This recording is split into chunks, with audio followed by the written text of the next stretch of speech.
Since it's me, please come quickly. Yes. Yes. Please.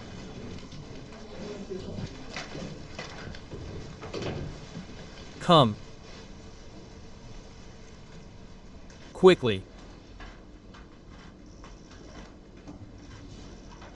Dot. It's been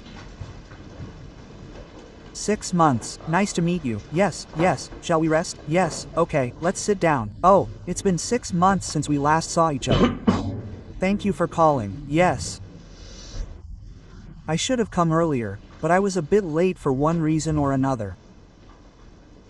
Today wasn't the day you deliberately scheduled me to come, but somehow it became a meaningful day.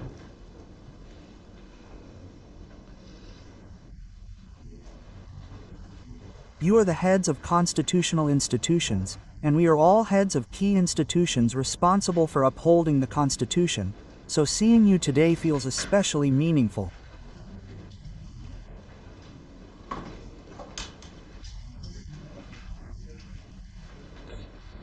Originally, I wanted to meet you to tell you the results of my visit, and also to tell you about the state of state administration after about 6 months, and to hear some advice and hear about the situations at each institution.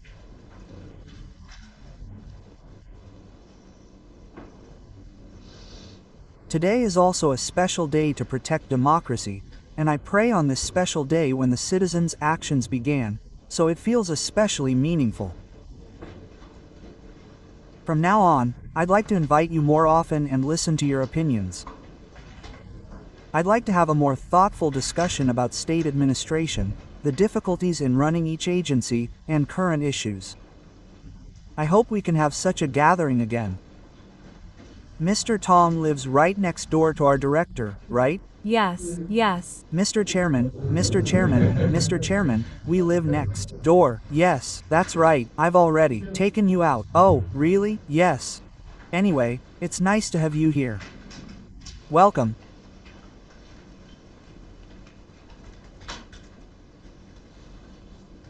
We asked you to speak for 2 minutes each, so you should speak for 20 minutes. Today is a special day, so I wrote a message. Jiang Min, today. Yes. My voice wasn't very good because I had a cold. It wasn't because of the cold, but because of the cold. It's the first anniversary of the lifting of the 123 emergency, so I sincerely thank the President for inviting me to the 5,000-person meeting. President Lee Jae-myung emphasized harmony and unity by having a mixed rice cake, with the leaders of the ruling and opposition parties on his first official day after taking the oath of office. He has prepared today's luncheon with the 5 key figures to commemorate the non-separated democracy with the people. I hope today's event will be a meaningful occasion for the advancement of democracy. I will never forget a year ago. The memory of that night is still vivid in my mind. President Lee Jae-myung and many other members of the National Assembly risked their lives to quickly cross the river, and the President called on the people to gather at the National Assembly. The people rushed through the darkness to protect the National Assembly, and thanks to them, the National Assembly was able to lift the state of emergency without being isolated. The National Assembly recycled the National Assembly furniture damaged by Gai Eom-jun to create an eternal memorial plaque of light democracy to honor the 190 lawmakers who participated in lifting the emergency. We have brought this plaque here today to present it to the President. I find it particularly meaningful that the President has proposed awarding a meaningful certificate to the citizens who participated in preventing the emergency and upholding constitutional order on the first anniversary of the lifting of the emergency. It is thanks to the great citizens of the Republic of Korea who gathered in the National Assembly to protect democracy that the National Assembly has been able to fulfill its role as the final bastion of democracy. Finally, the trial related to the emergency must proceed swiftly and rigorously to alleviate public anxiety. As the trial is nearing a final conclusion, the results will serve as a foundation for the Republic of Korea to move forward on a new path toward a more robust democracy. We must resolve the divided public opinion and usher in an era of national unity. To this end, the Speaker of the National Assembly will do his utmost. Thank you. I see that both I and our chairmen are preparing. Thank you again.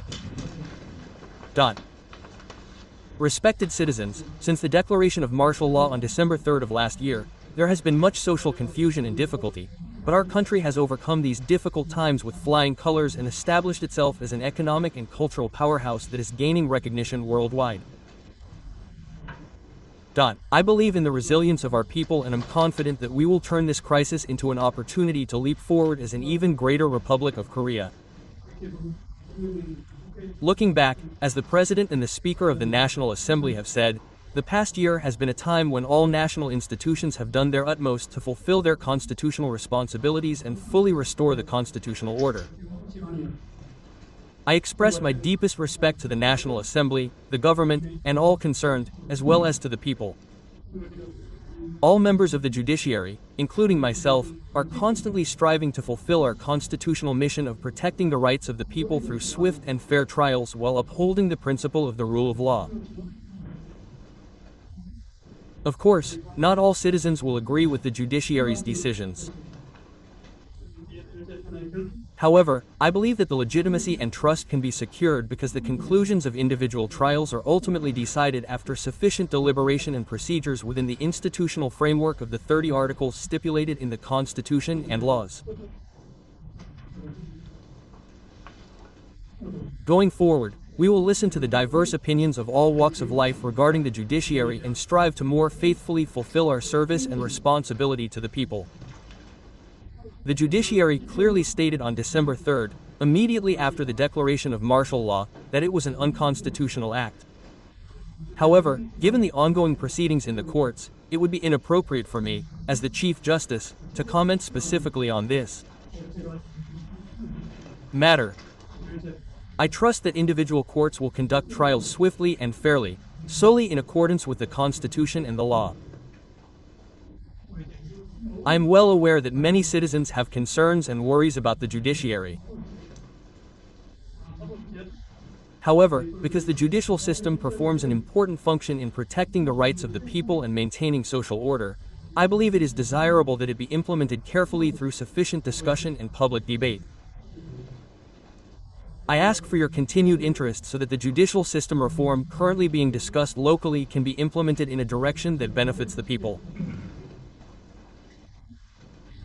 Finally, I sincerely hope that in the coming years, the country will be at peace and that the people will enjoy safe, secure, and peaceful daily lives.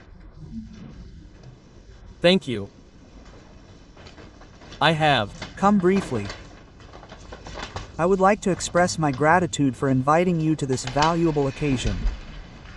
Although no one doubts the values of democracy and the rule of law, paradoxically, preventing the regression of democracy and the rule of law is becoming a pressing issue facing countries around the world. I would like to express my sincere gratitude and respect to the citizens who defended democracy and the rule of law against the dementia that shocked our society with the declaration of martial law on December 3rd of last year. The martial law was lifted in just 5 hours and 30 minutes, the shortest of all 10 martial laws in our constitutional history. This was a remarkably short time compared to the 450-day lifting of the emergency in 1979.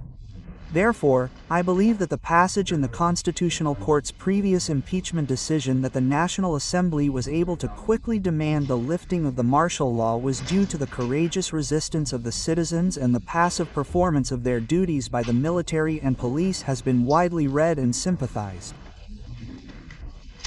with.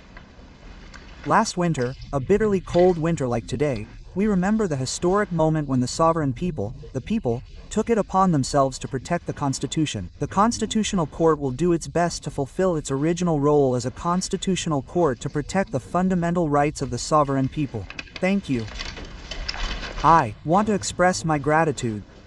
It is thanks to you, the people, that we were able to prevent the Civil War a year ago and that we, who are mostly targets of arrest and elimination, are able to stand here in this place.